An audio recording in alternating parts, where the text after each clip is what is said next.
In that alternate universe in which time runs backwards, this album would be the world's most derided as having stolen every single idea bands had after 1993. You can think of whatever band in the world in the late 1990s or 2000s having a really great idea, and Demilich will have said, "Ha, we'll take your idea and do it in 1993.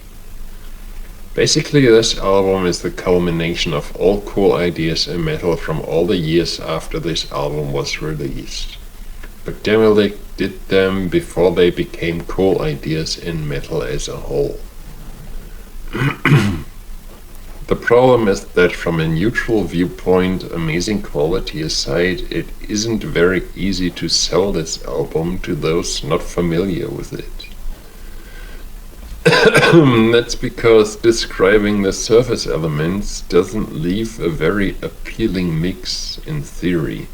For example, I will certainly never win an award for being the world's biggest fan of technical death metal, so if you came to me praising this amazing technical death metal album you think I should hear, I'd probably ignore you.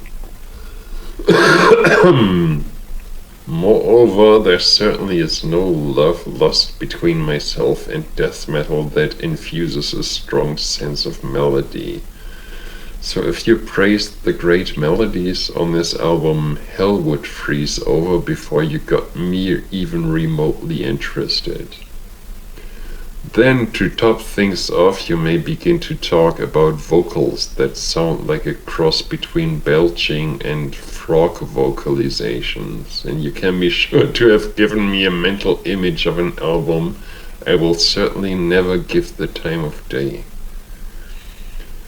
It's a bit of an odd thing that I not only checked this album out, but actually gave it enough listens to fully grasp the genius behind it, because I am usually impervious to the fierce word-of-mouth propaganda that led to my doing so in the end. The right amount of praise with the right amount of thought put behind it by the right people, usually not enough for me to budge, but combined with the level of intelligence and creativity seen in the song titles, it was enough for an interest to be piqued. And just as tenacious as the concerns voiced earlier were prior to my subsequent indulgence, as swiftly they were washed away by the sheer quality of this album's writing and performance. Nothing could be a greater mistake than avoiding what is being presented on this record based on what its surface elements look like on paper. It's simply not a question of the album being greater than the sum of its parts. This is an expression more adequately used for something the parts of which would have some appeal of themselves and being put together to something of high quality. In the case of this album I'm reviewing, it would not only be an understatement, but the entire approach of that type of thinking would be fallacious, because simply put, it's not a matter of a couple of good riffs strung up into something great. It's far more radical than that. The parts on this album, and that's the beauty of it, are actually anything but good or appealing by themselves. Take any riff, any melody, any bass line, any drum part, any frog belch, by itself it's actually quite awful. What Demilich does is to interweave these awful parts into a radiant piece of art. It's dumbfounding, but that's the power of amazing songwriting. Both the sheer level of thought behind these arrangements and the keen instinct for their perfect interwoven combinations leave the listener astonished, almost in disbelief over how something so bizarre and unsettling can be made into something so grand. Every note seems to flow into the next as if written in cosmic stone at the beginning of time and discovered by still primitive human via some bizarre scientific contraption.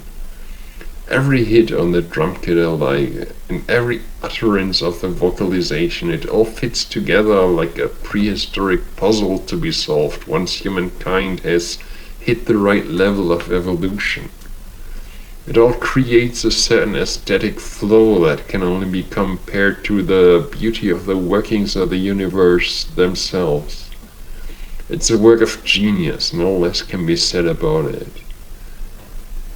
I realize that it will never be within my reviewing abilities to properly convey the majesty of this album's songwriting and performance, and that to many it will continue to be a candidate for dismissal based on it supposedly being just another folk's strange technical death metal album with too much of an emphasis on melody and vocals that to many can't possibly be taken seriously, either by the person who performed them or the confused listener wondering what it was they were meant to accomplish.